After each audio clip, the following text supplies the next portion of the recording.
Magandang umaga, narito na ang mga balita sa inyong PRTV Newsbreak. Binatiko si public interest lawyer na si Attorney Antonio Bucoy ang posibilidad na maging state witness si dating DPWH Secretary Manuel Bonoan sa flood control scandal.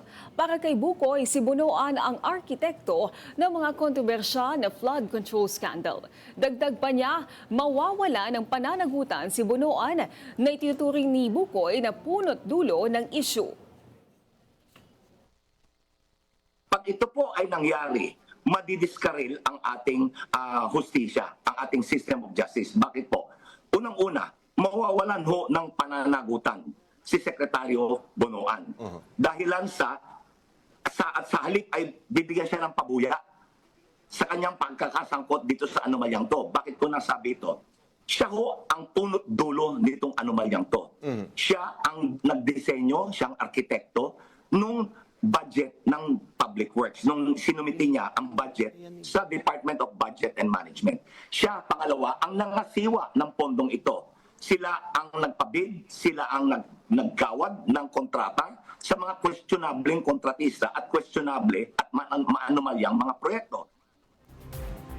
Pinag-aaralan na ng Department of Transportation ang posibilidad ng dagdag pasahe at fuel subsidies sa likod ng panibagong serye ng mga dagdag sa presyo ng produktong petrolyo.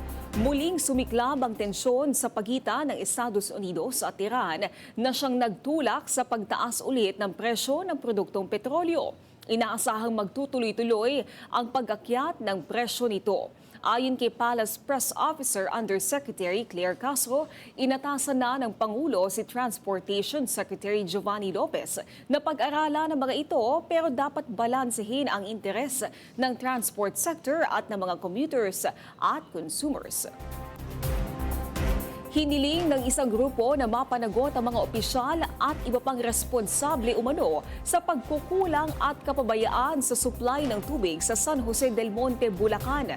Sa ikinakasang protesta ng Akbayan Party San Jose del Monte City Division laban sa Prime Water, sinabi nilang matagal na silang naghihirap sa supply at kalidad ng tubig at kailangan nila ng sapat at tamang solusyon. Ang protesta ay kaugnay sa panawagan na hayaan na ang lokal na pamahalaan ang humawak sa operasyon ng tubig at hindi na ibalik sa Prime Water.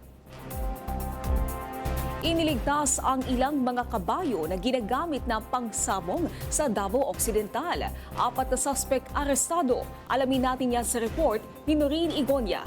Noreen. Yes, Naomi, na-rescue ng mga otoridad ang 7 kabayo na ginawang pangsabong sa sitio Salasala, Barangay Buka, Santa Maria, Davao Occidental, alas 3:40 ng hapon nitong Biyernes, Hulyo 10. Ayon sa investigasyon ng pulisya, nagsagawa ng illegal horse fighting ang naturang sitio kung saan ang mismong kapitan ng barangay ang umano'y nagpasimuno. Agad na tumakas ang kapitan ngunit nahuli naman ang 4 niyang tauhan na kinabibilangan ng announcer, organizer at cashier. Na-recover din ang nasa 256,000 pesos na bet money at ilang mga kagamitan sa pangsabong na nagkakahalaga ng 1.2 million pesos. Agad namang itinurn over sa Department of Agriculture Field Office 12 o 11 ang mga kabayo dahil ang ilan sa kanila ay nagtamo ng maraming sugat sa katawan dahil sa pakikipag-away. Nakatakda ng mga sampahan ng kasong paglabag sa Animal Welfare Act of 1998 at Presidential Decree No. 1602 o Anti-Illegal Gambling ang mga nahuling suspect. Patuloy namang tinutugis ang nakatakas na kapitan. Mula dito sa Davao, Noreen Igonia ng PRTV News, nagseserbisyo para sa Pilipino. Maraming salamat, Noreen Igonia. At yan ang mga balitang nakalap ng inyong PRTV Newsbreak.